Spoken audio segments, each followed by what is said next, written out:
My name is Iris Archer, and I am 33 years old. 2 weeks ago, my mother rang my doorbell. First time in 9 years. She stood on my porch in a beige cardigan with a carry-on suitcase and a folded piece of paper. The paper was not an apology. It was a list. Handwritten.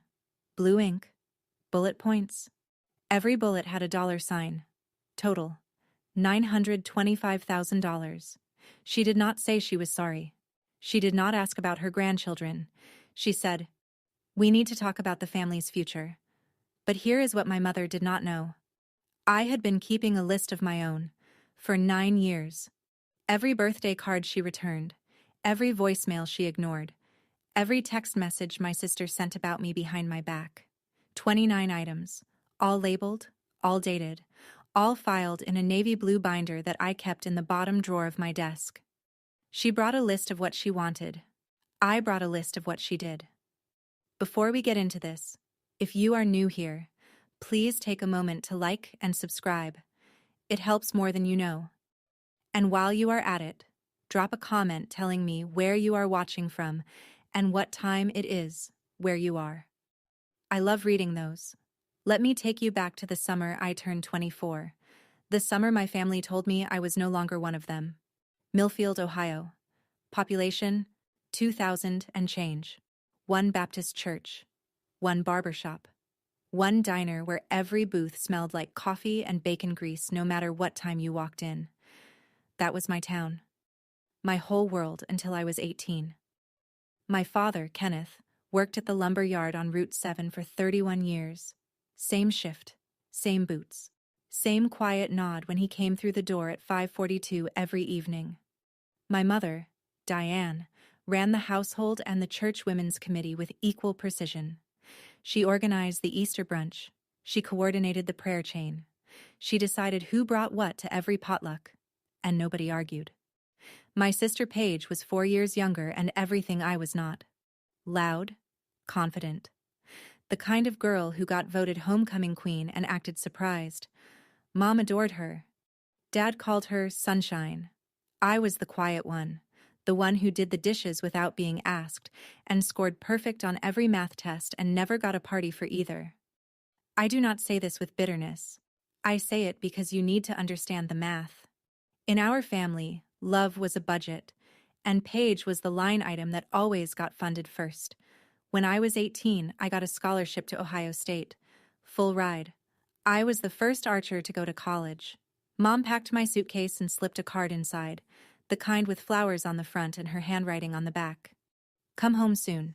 You belong here." I kept that card for 15 years. It is still in my desk drawer, right next to the navy binder. The card was the last kind thing she ever wrote me. I met Marcus Ellison in advanced statistics, spring semester of my junior year. He sat 2 rows ahead of me and solved regression problems like he was reading a grocery list. Calm, methodical, never rushed. He was an engineering major, computer science minor, on a partial scholarship from Cleveland. His mother, Cora, was a retired school librarian. His father, white, from the suburbs, left when Marcus was 4. Cora raised him alone. She worked 2 jobs until Marcus turned 16, and then she worked 1 job and volunteered at 3. Marcus was biracial. He had his mother's eyes and his father's jawline, and this way of listening that made you feel like everything you said actually mattered.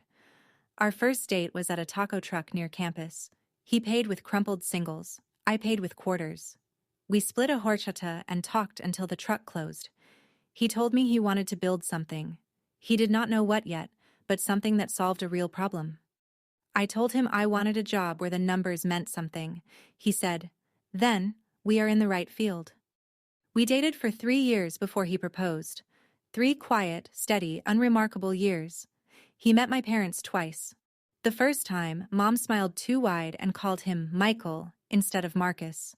The second time, she called him Marcus, but did not look at him when she said it. Both times, Dad shook his hand and said almost nothing. I told myself it was nerves, small-town people. They just needed time. Paige was the honest one. At Thanksgiving, she leaned over and whispered, "He is nice, but Mom is never going to be okay with this. You know that, right?" I did not know that. Not yet. Marcus proposed on a Tuesday. No ring at first, just a conversation at our kitchen table in our tiny apartment near campus.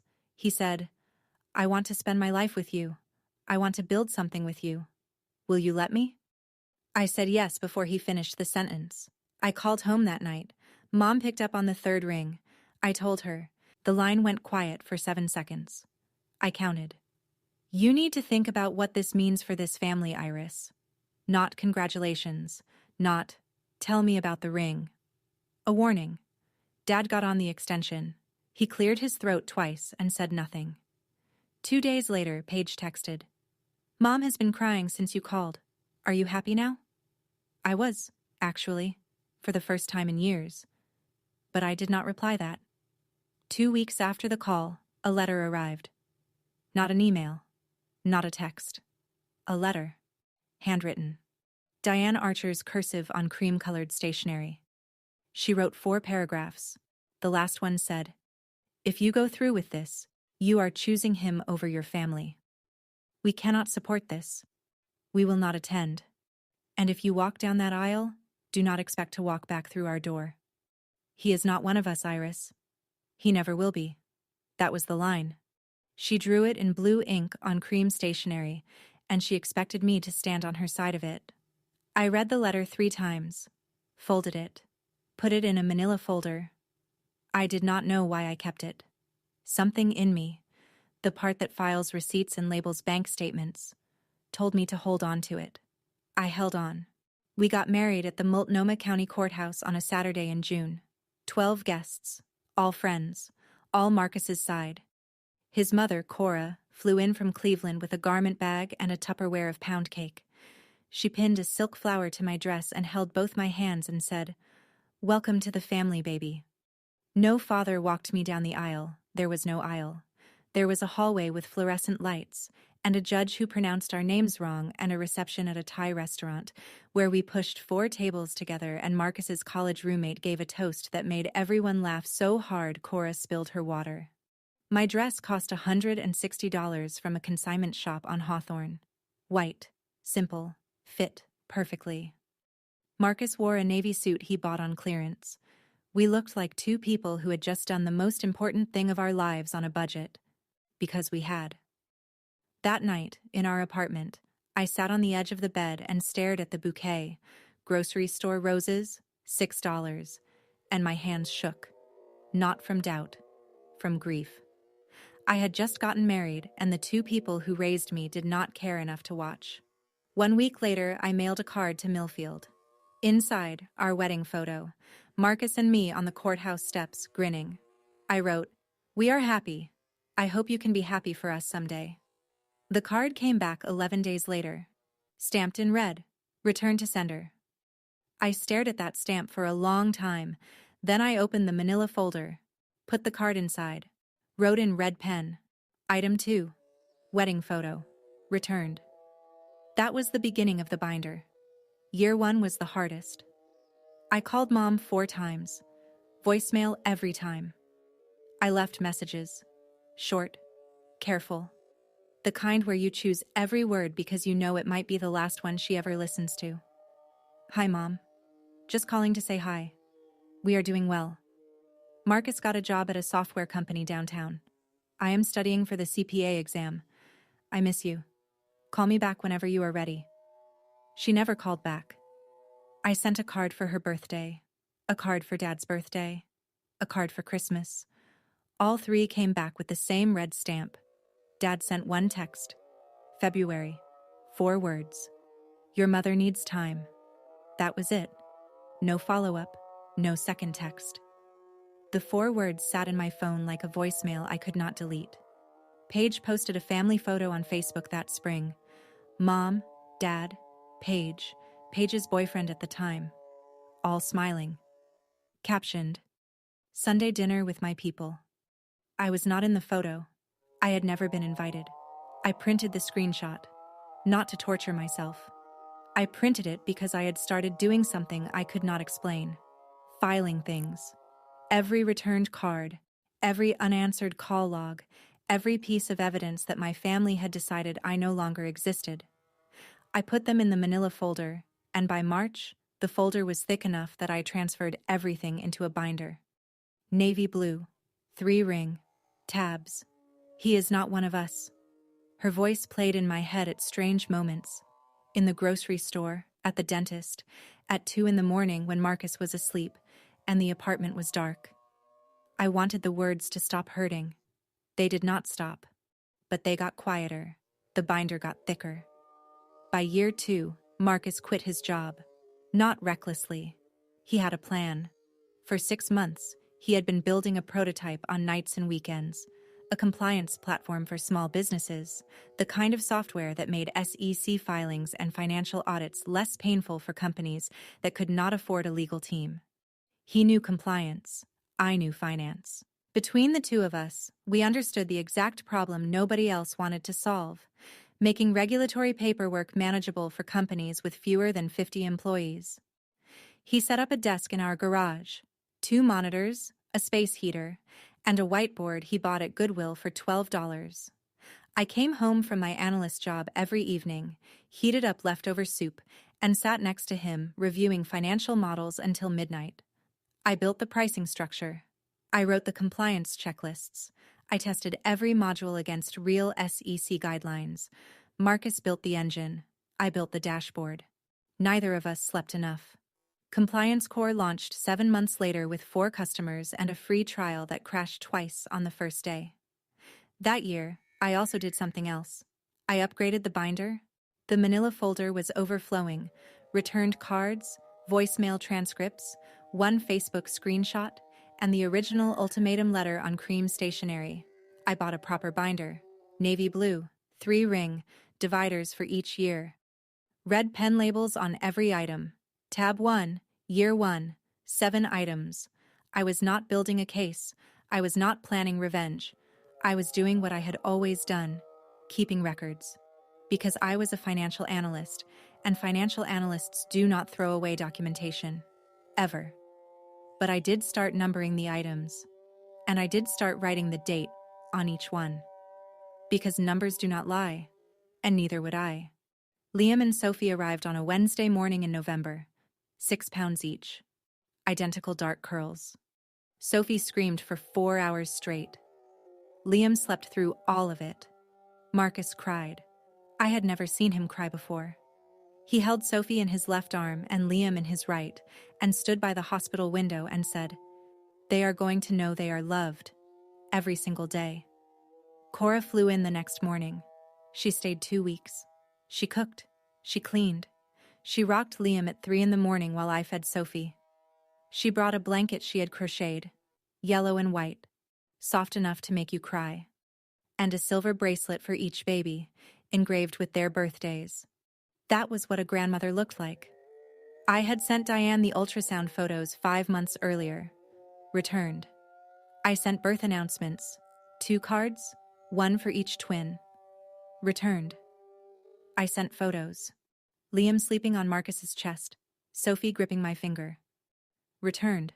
3 items added to the binder. Items 13, 14, 15. Paige texted someone we both knew from high school. The mutual friend screenshotted it and sent it to me without comment. Paige's text read, "Her children don't have real grandparents. That is what she chose." I sat in the nursery with that text on my screen for 11 minutes. Sophie was asleep in the crib. Liam was in my arms. I could hear Cora in the kitchen, humming something low and sweet while she washed bottles. My children had a grandmother. Her name was Cora Ellison, and she flew from Cleveland every 6 weeks and never once missed a birthday. I printed Paige's text, filed it. Item 16, red pen, dated. By year 4, the binder had 19 items. I want to be clear about something. I did not keep that binder out of spite. I did not flip through it at night, fueling some fantasy of confrontation. Most weeks, I forgot it existed. It sat in the bottom drawer of my desk, behind tax folders and old insurance documents, collecting dust. But every time something arrived, a returned card, a forwarded screenshot, a voicemail transcript I saved because deleting it felt like erasing proof, I filed it. Same process. Print. Label. Date. Red pen. Tab. Marcus asked me once, "Why do you keep all of that?" I told him the truth. Because someday, when the kids are old enough, they might ask why they do not have grandparents on my side. And I want them to have facts. Not my version, not her version. The receipts. He nodded. He understood receipts. He was an engineer. Engineers keep build logs. By then, Compliance Corps had 11 employees. We had moved out of the garage into a real office in the Pearl District. Marcus worked 60 hours a week. I worked 40 at my firm and 20 more on Compliance Corps' books. We hired a part-time nanny for the twins. We ate dinner together every night at 6:30, non-negotiable. The silence from Ohio had become a fact of life, like weather. Some days I noticed it. Most days I did not. Cora visited every 6 weeks. The twins called her Grammy. She taught Liam how to make grilled cheese. She taught Sophie the names of every bird in the backyard. I did not know it then, but that binder would become the most important document in my life. More important than my degree. More important than our marriage certificate. More important than the IPO filing I would sign 5 years later. Year 5, 15 employees. A real office with a sign on the door and a conference room with a whiteboard that was not from Goodwill. Compliance Corps was growing. Not fast, not flashy, but steady. The kind of growth that does not make headlines but pays salaries and keeps the lights on. Marcus still coded. He refused to become the kind of CEO who stopped building the product. Most mornings, he was at his desk by 6:30, headphones on, deep in architecture problems that I did not pretend to understand. I handled everything else: cash flow, vendor contracts, quarterly projections. The company was his vision. The numbers were mine. We bought our first house that year. A craftsman bungalow in the Selwood neighborhood of Portland. 3 bedrooms, original hardwood, a backyard with a plum tree the twins claimed as their fort. I remember signing the mortgage papers and thinking, this is ours. Nobody gave us this. We built it. Liam started kindergarten. Sophie started kindergarten. They rode the same bus and sat in the same row and argued about who got the window seat. Normal. Beautifully, painfully normal. On a Tuesday night in October, I made the mistake of checking Facebook. Diane had posted a family photo from what looked like a Thanksgiving preview dinner. New dining set, Paige and her husband, a baby in a high chair. Paige's son, my nephew. I had never met him. Caption, my whole world. 3 people in the photo, a baby, a table, a family that did not include me or my children or the man I married. I closed the app, went to bed. Did not cry. I had stopped crying about Diane Archer somewhere around year 3. Some wounds do not heal. They just go numb. Paige got married in year 6. I learned about it from Instagram. The photos were beautiful. White church. The same Baptist church where I got baptized at 12. 200 guests. Paige in a cathedral-length veil. Mom in lavender. Dad in a new suit I had never seen before. The reception had a live band, a 5-tier cake, and a sparkler send-off that looked like a movie. They did not invite me. They did not tell me. I found out 4 days after the wedding when a friend from high school posted a group shot with the caption, "Best wedding of the year." I zoomed in. My parents were in the second row, smiling, arms around each other. Dad looked thinner. Mom looked exactly the same. I stared at that photo for a long time, not because I was jealous of the wedding. I had my wedding. 12 people, Thai food, a $160 dress, and the best man I have ever known. I stared because they looked happy. And they looked happy without me. I did something I probably should not have done. I ordered a set of handmade linen napkins from a shop in Portland. Ivory, monogrammed with Paige's new initials. I wrote a card. "Congratulations on your wedding. I wish you and your husband every happiness. Love, Iris." The package came back 3 weeks later.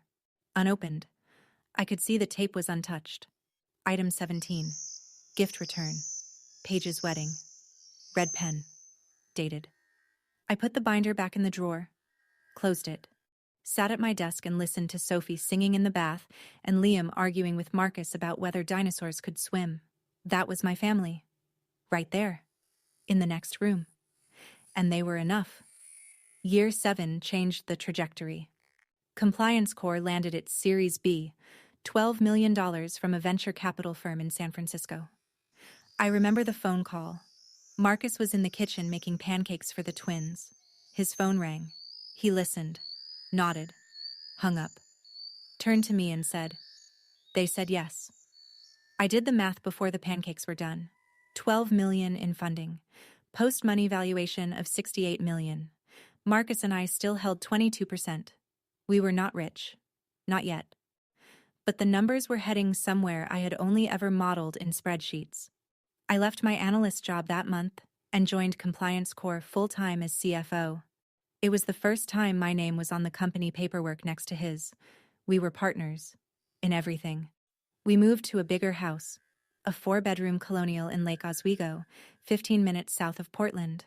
Good schools, quiet neighborhood, a kitchen with an island where the twins did homework while I reviewed quarterly reports on the other end. The Series B made a small splash in the press. TechCrunch ran a 4-paragraph piece. 2 fintech newsletters mentioned it. Nothing major. The kind of coverage that people in the industry noticed and everyone else scrolled past. But someone in Millfield, Ohio did not scroll past. 2 weeks after the TechCrunch article, a friend from high school texted me, "Hey, kind of random, but your mom asked me about your husband's company at church on Sunday. She wanted to know what Series B meant. Just thought you should know." I read that text 3 times. Mom had not spoken my name in 7 years. She did not know what Series B meant, but she wanted to. The math was changing, and Diane Archer was paying attention. That same year, I sent what I knew would be my last birthday card. I had sent one every year. 7 straight years, 7 returned. Each one filed, each one labeled. But this time, I tucked something extra inside. A photo of Liam and Sophie at their school's fall festival. Matching flannels. Face paint. Liam was missing his 2 front teeth. Sophie was grinning so wide her eyes were almost shut. On the back of the photo, I wrote, "They ask about you sometimes. I tell them you live far away." I sealed the envelope, mailed it, expected the usual. Red stamp, 11 days, back in the mailbox. It came back in 9 days. But something was different. The envelope had been opened. The flap was creased, the glue resealed with a strip of clear tape. I held it up to the light. The card was inside. The photo was inside. But someone had taken them out, looked at them, and put them back. Carefully, deliberately. Then sent it back. I sat at the kitchen table and turned that envelope over in my hands for a long time. Someone in that house, Dad, I was almost certain, had opened the card, had looked at his grandchildren's faces, had held the photo, and then someone else, Mom, I was certain, had made him put it back and return it. He wanted to keep it. She would not let him. Item 23, birthday card. Opened and resealed. Photo viewed. Still returned. I wrote the label with a steadier hand than I expected, because I had suspected for years that Dad was not the architect of this silence. He was the enforcer. Mom was the architect. And the blueprint was simple. If she could not control who I loved, she would erase me from the family entirely. Year 8. Compliance Corps was growing faster than either of us expected. 80 employees, offices in Portland and Austin, a partnership with 2 of the largest accounting firms in the Pacific Northwest. Marcus was on the cover of a regional business magazine, small print run, local distribution, but his face was on a glossy cover with the headline, "The Quiet Disruptor." I noticed strange activity on my LinkedIn that month. Someone from Millfield, Ohio had viewed my profile 3 times in 1 week. No name visible, a private browser or a burner account. But the location was right there, Millfield, Ohio. Then Forbes ran its annual Companies to Watch list. Compliance Corps made it. Number 47 out of 50. Small mention, 2 sentences, but it was Forbes. I did not think much about the LinkedIn views until a few weeks later when Marcus was invited to guest on a fintech podcast. The episode was 45 minutes, mostly technical. Compliance automation, API integrations, federal reporting standards. Not exactly viral content. But 3 days after it aired, my old friend from Ohio texted again. Your mom told Linda at church that she always knew Marcus was smart. Direct quote. Linda said Diane sounded proud. First time she has mentioned your name in years. Always knew Marcus was smart. 7 years of silence, and now she always knew. I did not add that to the binder. It was not a document. It was hearsay. But I wrote it on a post-it and stuck it to the inside cover because I wanted to remember the moment Diane Archer started rewriting history. She was not proud of Marcus. She was not even sorry. She was recalculating. The numbers were getting bigger. And my mother was an accountant of a different kind. The group chat arrived on a Monday. My friend from Ohio, Tess, the one who kept me in the loop about church gossip, called me at 7 in the evening. She sounded rattled. Iris. Paige accidentally added me to a family group chat. I think she meant to add someone else with a similar number. I was in it for 3 days before they noticed and removed me. I took screenshots. She sent them. 7 screenshots. 3 days of unfiltered Archer family conversation. I read them in the parking lot of Liam's soccer practice. Paige. His company was valued at $68 million last round. I have been tracking the funding filings. If they IPO, we are looking at $300 million minimum. Diane. How do we approach this? She will not listen to me. Kenneth. Maybe I should call first. Feel her out. Diane. No, I need to go in person, with a plan. A real plan. Paige. Make a list. Be specific about what we need. She is a numbers person. She will respond to numbers. Diane. How much should we ask for? Paige. Start with the mortgage, then medical, then retirement. College for my son. Monthly support. Layer it. Make it look like family investment, not a request. Kenneth. This does not feel right. Diane. Kenneth. She has more money than this entire town. She can afford to help her family. Kenneth did not reply after that. I sat in my car with the engine off. The dashboard clock read 7:22. Through the windshield, I could see Liam running across the field, chasing a ball twice the size of his head. My hands were shaking. Not from sadness. From clarity. 9 years of silence. 9 years of returned birthday cards and ignored grandchildren and a cream-colored letter that said, "Do not walk back through our door." And now that the numbers had changed, they wanted to approach with a plan. I drove home, printed the screenshots, filed them. Item 26. Family group chat. Financial tracking. Reconnaissance confirmed. If this story is hitting close to home, if you have ever had someone cut you off and come running back when the numbers changed, drop a comment. Tell me, because I think more of us carry this than we admit. And while you are here, subscribe if you have not yet. I told Marcus that night after the kids were asleep. I showed him the screenshots. He read them once, slowly, the way he reads code, line by line, looking for bugs. When he finished, he set the phone on the counter and stared at the wall for a long time. What do you want to do? Nothing. Yet. But I want to be ready. He nodded. That was Marcus. He did not tell me what to feel. He did not suggest we ignore it or confront it or anything in between. He asked what I wanted, and then he stood next to me while I figured it out. The next morning, I called a family attorney. Not to sue. Not to file anything. I wanted to understand our position. What were our rights if Diane showed up? Could she make any legal claim to our assets? To the children? The attorney, a woman named Grace, mid-50s, no nonsense, walked me through it in 20 minutes. No, Diane had no legal standing. Our trusts were structured to protect the children's assets. No grandparent visitation rights in Oregon without an existing relationship, and 9 years of documented estrangement made any claim laughable. I thanked Grace, hung up, went to work. But I also did something else that week. I drafted a letter. Did not send it. Just wrote it out. Longhand at the kitchen table after midnight. In it, I listed every item in the binder. Every date. Every returned card. Every ignored call. Every screenshot. 26 items. Dated. Documented. Ready. Year 9. The IPO conversation started in January. Investment bankers flew to Portland. We had 3 rounds of meetings in our conference room.